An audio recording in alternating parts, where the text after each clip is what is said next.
بسم اللہ الرحمن الرحیم بسم اللہ الرحمن الرحیم۔ السلام علیکم ورحمۃ اللہ وبرکاتہ۔ تفسیر جلالین حصہ اول سبق نمبر 74 کے ساتھ عزیز طلب آپ کے سامنے حاضر ہے۔ آج کا سبق وَإِذَا طَلَّقْتُمُ النِّسَاءَ سے لے کر آیت نمبر 232 وَأَنْتُمْ لَا تَعْلَمُونَ تک ہوگا۔ تو آئیے سبق شروع کرتے ہیں۔ ترجمہ دیکھیے سب سے پہلے، وَإِذَا طَلَّقْتُمُ النِّسَاءَ فَبَلَغْنَ أَجَلَهُنَّ، اور جب تم نے عورتوں کو طلاق دے دی، فَبَلَغْنَ أَجَلَهُنَّ، اور وہ اپنی عدت کے قریب پہنچ جائیں، فَأَمْسِكُوهُنَّ بِمَعْرُوفٍ، تو یا تو ان کو بھلائی کے ساتھ اپنی زوجیت میں روک کر رکھو، یعنی ان کو بھلائی کے ساتھ اپنے نکاح میں روک کر رکھو، اور سرحوهن بمعروف، یا انہیں بھلائی کے ساتھ چھوڑ دو، سرحوهن چھوڑ دو ان کو، بمعروف بھلائی کے ساتھ، ولا تمسکوهن ضرارا لتعتدوا، اور انہیں ستانے کی خاطر اس لیے روک کر نہ رکھو کہ ان پر ظلم کر سکو، لتعتدوا کہ ان پر ظلم کر سکو، من یفعل ذلک فقد ظلم نفسه، اور جو شخص ایسا کرے گا وہ خود اپنی جان پر ظلم کرے گا، واذکروا نعمت ولا تتخذوا آیات اللہ ہزوا، اور اللہ کی آیاتوں کو مذاق مت بناؤ، واذکروا نعمت اللہ علیکم، اور یاد کرو اس نعمت کو جو اللہ نے تم پر کتاب کی صورت میں دی ہے، جو تم پر انعام فرمایا اسے، اور وما انزل علیکم من الکتاب، اور تم پر جو کتاب اور حکمت کی باتیں نازل کی اس کو یاد کرو، یعظکم بہ، تمہیں نصیحت حاصل کرنے کے لیے، واتقوا اللہ، اور اللہ سے ڈرتے رہو، واعلموا ان اللہ بکل شیء علیم، بے شک اللہ تعالیٰ ہر چیز کا علم رکھنے والے ہیں۔ جی یہاں سے طلاق دینے کے بعد مرد کے پاس دو اختیار ہوتے ہیں، اس کا بیان ہے۔ ایک اختیار یہ ہے کہ وہ عدت پوری ہونے سے پہلے رجوع کر لے، اور دوسرا اختیار یہ ہے کہ وہ چھوڑ دے، بس مہر دے کر چھوڑ دے بیوی کو۔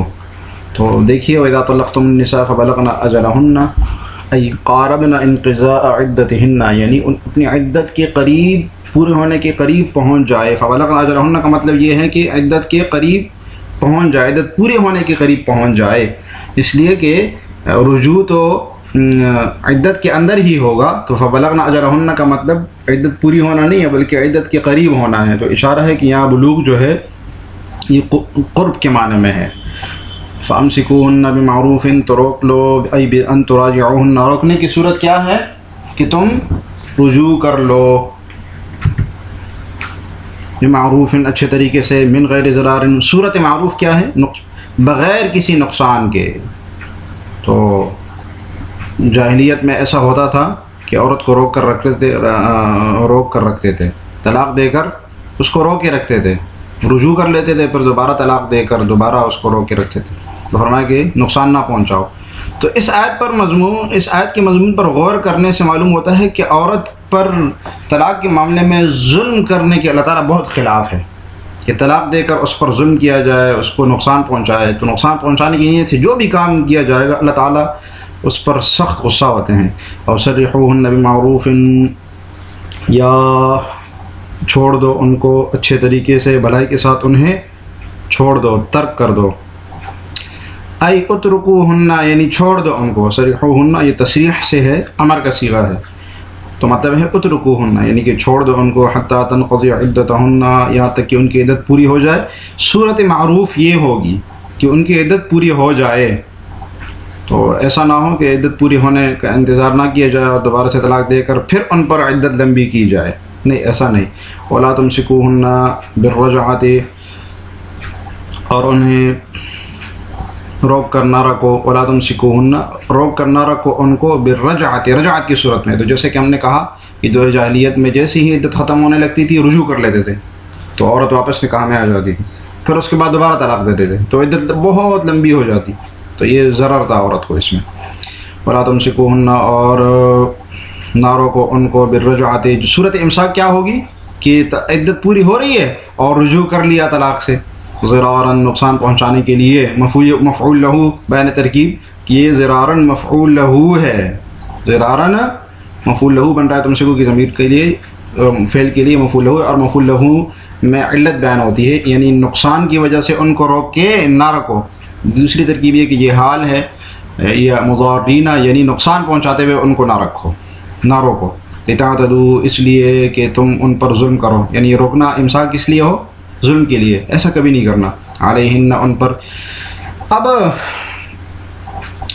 رجوع طلاق دے کر جو بندہ رجوع کرتا ہے تو اس میں عورت کو ضرر پہنچانے کے 3 طریقے ہو سکتے ہیں، 3 طریقے سے اس کو نقصان پہنچایا جا سکتا ہے۔ تو ان 3 طریقوں کا بیان کر رہے ہیں صاحب جلالین۔ بالالجاء الی الافتداء، طلاق دے گی، رجوع کر لیا اس لیے کہ عورت خلا لے گی، فدیہ دے گی، پیسے دے گی، تو بالالجاء الی الافتداء، فدیہ کے اوپر مجبور کیا جائے، عورت کو فدیہ کے اوپر مجبور کرنے کے لیے اس پر ظلم کیا جائے، رجوع کیا جائے۔ تو پہلی صورت یہ ہوگی کہ جیسی عدت پوری ہونے لگی رجوع کر لیا تاکہ عورت مجبور ہو جائے خلا لینے پر، پہلی صورت۔ دوسری صورت اب تطلیق یا طلاق کے لیے یعنی چھوڑنے کی نیت سے روک لیا، تو جیسی عدت ختم ہونے لگی رجوع کر لیا اور پھر دوبارہ طلاق دے دی، تو یہ تو عورت کو اور نقصان میں اور اس کو اور تکلیف میں ڈالنا ہو گیا۔ اور تیسری چیز تطویل الحبس، اور حبس یعنی عورت کو کے روکے رکھنے کو طول دینا، کہ طلاق رجوع کر لیا اور پھر عورت کو اپنے نکاح میں رکھ لیا، کیا کرنے کے لیے؟ کسی اور کے ساتھ بھی نکاح نہ کر سکے، تو اس کے نکاح میں رہے اور طول پکڑے اور اس کو اور ذرا تکلیف ہو۔ تو یہ ساری لتعتدوا اور ضرار کی صورتیں ہیں کہ اس کو خلا پر مجبور کیا جائے یا اس کو اگلی طلاق دی جائے، اور رجوع اس لیے کیا جائے کہ اس کو اگلی طلاق دی جائے تاکہ اس کی عدت طویل ہو جائے۔ اور تطویل الحبس یہ کہ اس کو اپنے پاس رو کے رکھنے کے لیے زیادہ دیر تک، زیادہ عرصے تک، یہ بھی غلط ہے، یہ بھی ضرار کی صورت ہے۔ تو ان سب باتوں سے اللہ تعالیٰ نے منع کیا ہوا ہے۔ اور میں یہ فلداد ہے کہ لیکن اس کے باوجود جو کچھ یہ کرے گا فقط ظلم نفسہ، تو وہ خود اپنے اوپر ہی ظلم کرے گا۔ عورت کو جو تکلیف پہنچاتا ہے طلاق کی صورت میں، زواج حیثیت میں، گویا وہ خود کو ہی پہنچا رہا ہوتا ہے، خود پر ہی ظلم کر رہا ہوتا ہے۔ کیسے؟ بتعریضها الى عذاب اللہ تعالی، کہ خود کو پیش کرنا ہے، اس نے اپنے نفس کو پیش کرتا ہے وہ اللہ تعالیٰ کے عذاب کی طرف، تو عورت کے اوپر ظلم کرے گا تو اللہ کا عذاب اس کے اوپر نازل ہوگا۔ وَلَا تَتَّخِذُوا آیَاتِ اللَّهِ هُزُوًا، اور اللہ کی آیاتوں کو ٹھٹا نہ بناؤ، مذاق نہ بناؤ، مَحْزُوًا بِهَا، اس کا مذاق نہ اڑایا جائے۔ اشارہ ہے کہ حضوًا یہاں پر مبنی للمفعول ہے، مفعول کے معنی میں ہے، مصدر مبنی للمفعول ہے۔ بمخالفتها، صورت استہزاء کی صورت کیا ہوگی؟ بمخالفت ہے کہ اس کی مخالفت کی جائے، یعنی اللہ تعالیٰ نے ان کاموں سے روکا ہوا ہے، پھر بھی اگر تم یہ کر رہے ہو تو پھر اللہ کی آیاتوں کا تم مذاق اڑا رہے ہو۔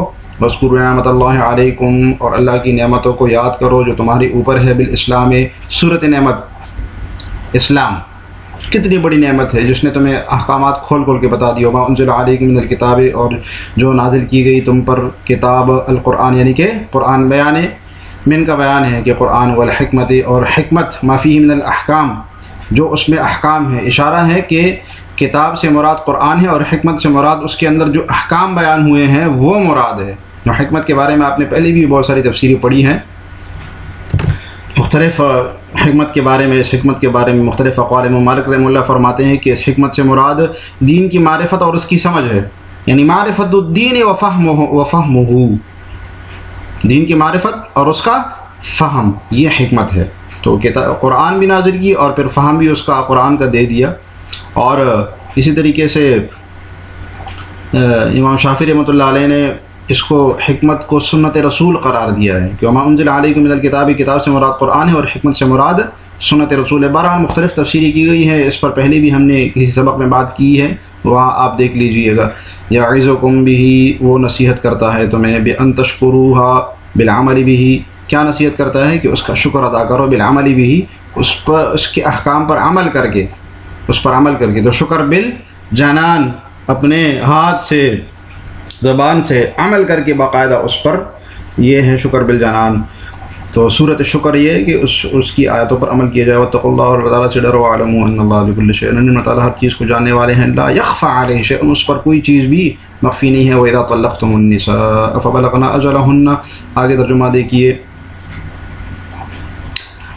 وَإِذَا طَلَّقْتُمُ النِّسَاءَ، اور جب تم نے عورتوں کو طلاق دے دی، فَبَلَغْنَ أَجَلَهُنَّ، اور وہ اپنے عدت کو پہنچ جائے، یعنی قریب ہو جائے، فَلَا تَعْضُلُوهُنَّ، تو اے میکے والو، انہیں اس بات سے منع نہ کرو کہ وہ اپنے پہلے شوہر سے دوبارہ نکاح کرے، فلا تعضلوهن، تو اے میکے والوں سے، سسرالیوں سے خطاب ہے کہ تم منع نہ کرو ان ينكحن ازواجهن، کہ وہ اپنے پہلے شوہر سے نکاح کر لے، اذا تراضوا بینہم بالمعروف، بشرطے کہ وہ بھلائی کے ساتھ ایک دوسرے سے راضی ہو گئے وہ ایک دوسرے کے ساتھ بھلائی کے ساتھ۔ جب میاں بیوی راضی ہیں تو پھر میکے والے، سسرال والے اب بیچ میں روک کے نہ رکھے، ٹھیک ہے۔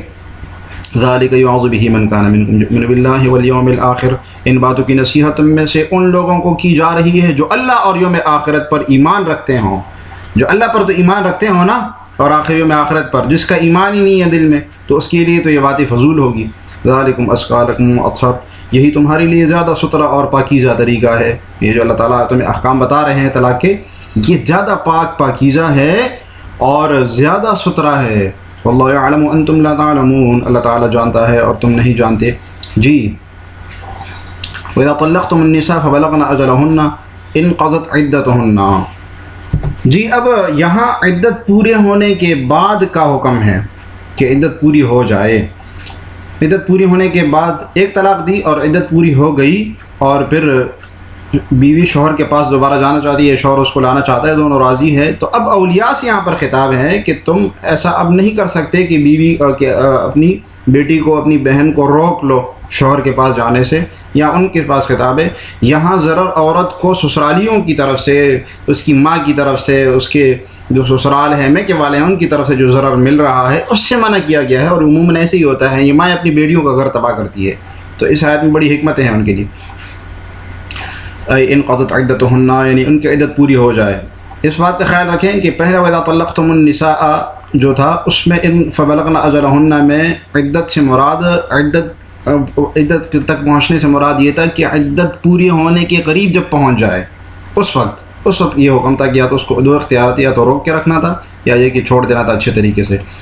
یہاں پر فَبَلَغْنَ أَجَلَهُنَّ میں انقضت عدتهن مراد ہے، یعنی جب اس کی عدت پوری ہو جائے اور پھر اس کے بعد عورت دوبارہ جانا چاہتی ہے، یعنی ایک طلاق دی تھی نا، ایک طلاق کے بعد جا سکتی ہے۔ فَلَا تَعْضُلُوهُنَّ، خطاب للأولیاء، جی عورت کی اولیاء سے خطاب ہے کہ تم روک کے نہ رکھو۔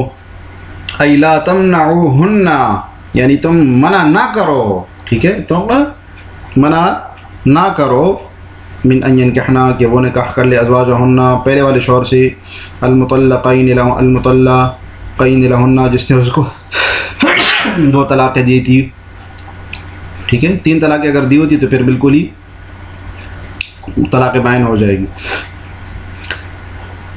لأن سبب نزولها، اس لیے کہ اس آیت کا شان نزول، اس آیت کے شان نزول کے بارے میں 2 واقعات آتے ہیں۔ ایک حضرت معقل بن یسار کی بہن کو طلاق ہو گئی اور عدت پوری ہو گئی، تو اس کا شوہر دوبارہ اس کے ساتھ نکاح کرنے کے لیے پہنچ گیا کہ میں اس کو دوبارہ لے کے جانا چاہتا ہوں نئے نکاح سے، تو معقل ابن یسار نے کہا کہ میں نے تمہاری بہن کا نکاح کر دیا تھا، آپ دوبارہ آتے ہو، تم نے کیا سمجھ رکھا ہے، تو اس پر یہ آیت نازل ہوئی۔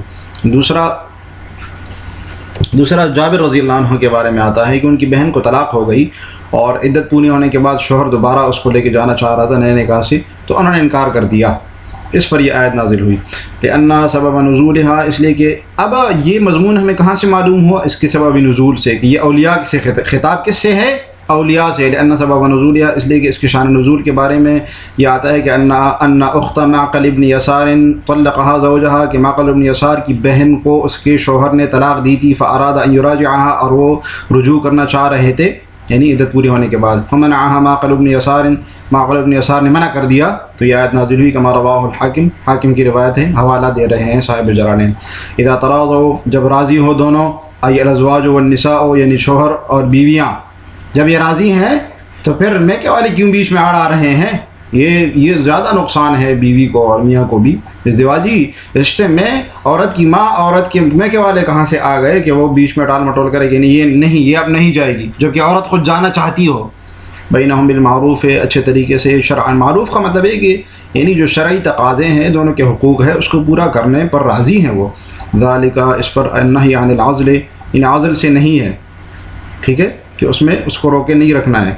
ذالک، یہ عزل، یہ جو لا تعضلوهن کی نہیں تمہیں دی گئی ہے، اس حکم سے جو تمہیں روکا گیا ہے کہ تم بیچ میں آڑے نہ آؤ اور میاں بیوی کے درمیان، یہ النہی عن العزل جو ہے، یوعظ بہ، اس کی نصیحت اللہ تعالیٰ تمہیں کرتے ہیں، کس کو، من کان یؤمن باللہ والیوم الآخر، جو اللہ پر اور یوم آخرت پر ایمان لاتا ہے۔ اس کے لیے، صرف اسی کے لیے ہے، کیوں؟ اور باقیوں کے لیے نہیں ہے.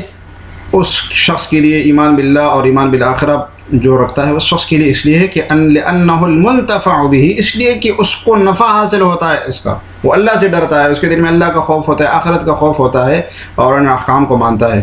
جس کے دل میں ان کا خوف نہ ہو، اللہ کا خوف نہ ہو، آخرت کے دن کا خوف نہ ہو، وہ کیا، وہ تو کچھ بھی نہیں مانے گا. ذالکم ای ترک العزل، یہ جو عزل کو چھوڑ دینا ہے، یعنی بیوی اور میاں بیوی کے درمیان نہ آنے میں رکاوٹ جو ہے، اس کو چھوڑ دینا جو ہے، ازکیٰ لکم، زیادہ پاکیزہ ہے تمہارے لیے، واطہر، اور زیادہ ستھرا ہے اور زیادہ پاکیزہ ہے، لکم ولہم، تمہارے لیے بھی اور ان کے لیے بھی، لما یخشى علی الزوجین من الریبۃ بسبب العلاقۃ بینہما، کیونکہ لما یخشى، اس بات کا خوف ہے میاں بیوی کے اوپر کہ بسبب العلاقۃ بینہما، کہ سابقہ تعلقات کی وجہ سے شک کا اندیشہ ہے کہ شک کیا جائے گا ان پر.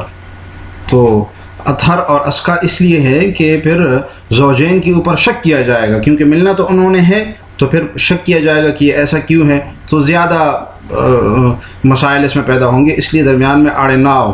اور دوسرا یہ کہ ازکیٰ کا مطلب ہے، ازکیٰ اطہر کا مطلب یہ ہے کہ جب ان کو آپس میں نہ ملایا جائے گا تو ظاہر ہے یہ کہیں اور جائیں گے، غیر فطری طریقے سے جو ہے اپنی خواہش پوری کریں گے ذرا وغیرہ سے.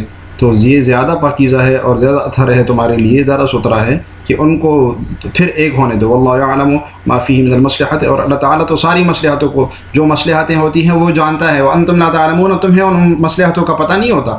ٹھیک ہے جی عزیز طلباء، آج کے سبق سے متعلق سوال یہ ہے کہ حکمت سے کیا مراد ہے؟ آپ نے حکمت کے بارے میں پڑھا تو کمنٹس میں جواب لکھیے گا. اللہ تعالیٰ ہمیں جلالین پڑھنے اور سمجھنے کی توفیق عطا فرمائے. السلام علیکم ورحمۃ اللہ وبرکاتہ.